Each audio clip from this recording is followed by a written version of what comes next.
Hey guys, what's going on? Today we're going to be looking at the Star Wars Battlefront 2 beta, my experience with it, and what I think are my first impressions about the game just from this beta alone. Now keep in mind, of course, it is a beta, it's not the full release of the game. However, in my opinion, it's something that the developers thought was good enough for them to show off to us. So I'm going to take it as something that they are proud of to show off to us, and what are my thoughts on it. Let's do this.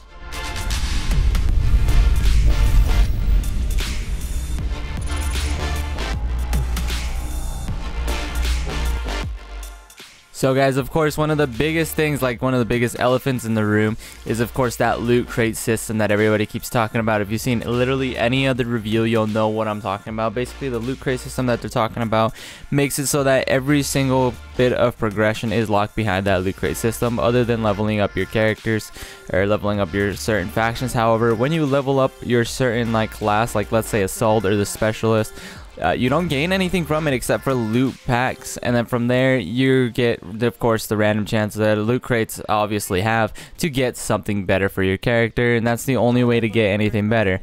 Now, of course, the biggest thing, and that's not really a problem for anyone if you just think of it that way. However, of course, they're selling it for real world money, so it's a huge kind of like a pay to win aspect, and that's one of the biggest things that everybody's been just wrapping their minds around, is this whole loot crate thing and the fact that it's pay to win just because the free DLC is there.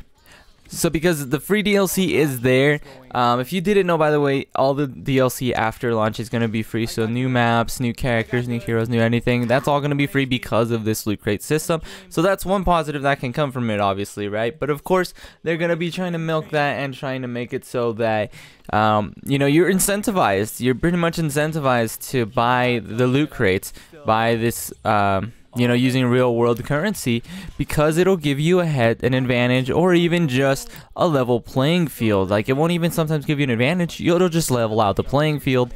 And of course, if you're someone that gets new into this, let's say you don't buy it at launch, if you buy it later, then you're obviously gonna be more incentivized, because a lot of these people have these crazy legendary cards and such. Now let's get on with the actual gameplay aspects. Other than the loot crate system, to me it's kind of a big deal, but not really. Like, I've gotten over that. I mean, they're gonna be in every single game from now on because of Call of Duty, and that's fine. I don't mind. I don't care. I know that it's in every system, and you know, we're just gonna have to live with it. However, let's get on to the actual gameplay mechanics.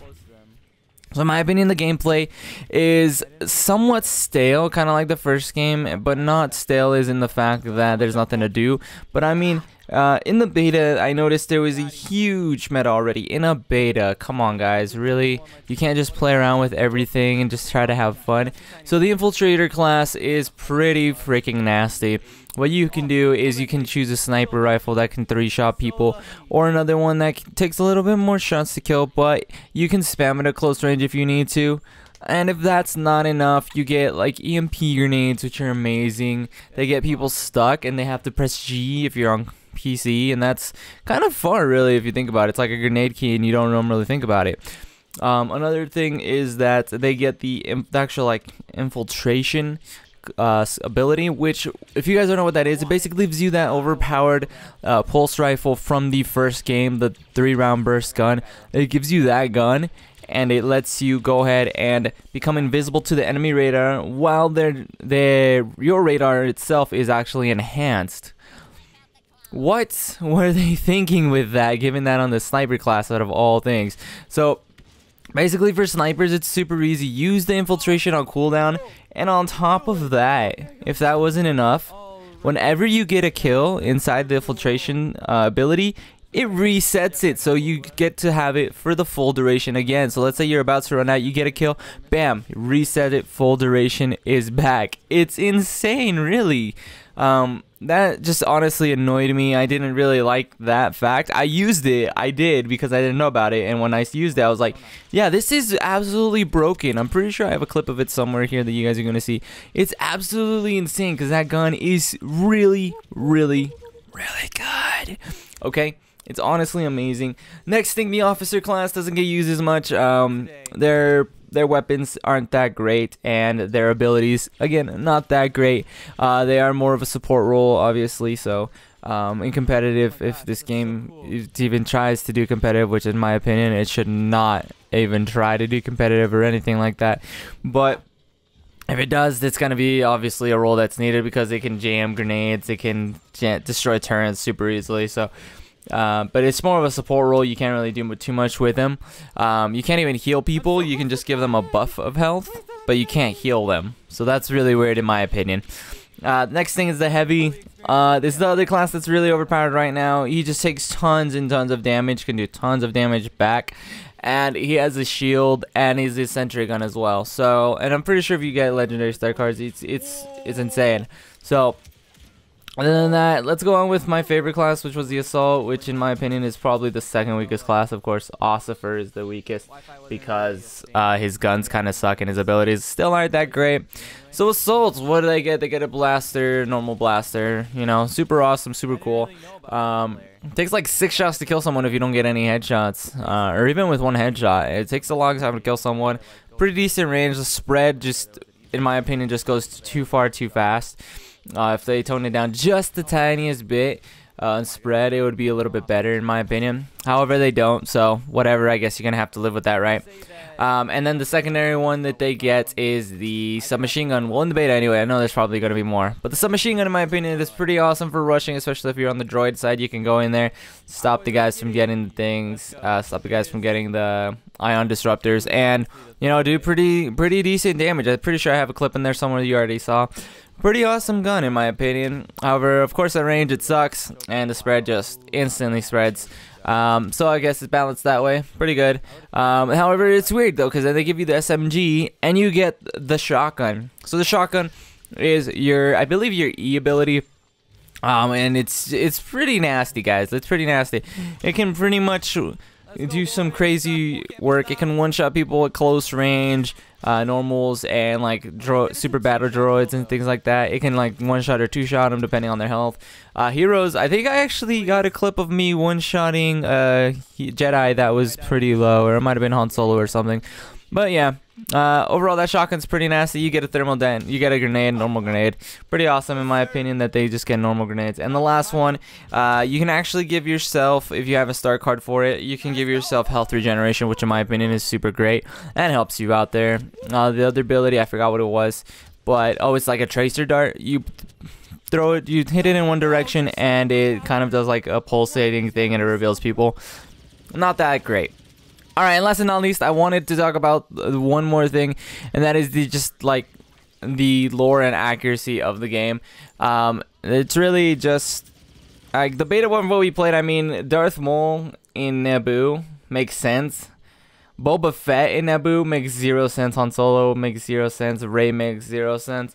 And I don't know why they couldn't just do Darth Maul and Jango Fett instead of Boba Fett. Boba Fett and Jango Fett are technically literally the same exact person, right? Because they're clones. Or Boba Fett is a clone of Jango. But, I mean, I don't know why they couldn't just do Jango Fett. That's just me ranting about, like, the accuracy of what they're getting. I do like, however, that they have included the first 3 movies, the original trilogy, as well as they're including the First Order. So they're going all the way from the first movie, technically, quote-unquote first movie, Star Wars, The Phantom Menace, all the way up until this newest one. I think they're getting The Last Jedi in there too, so that's pretty awesome.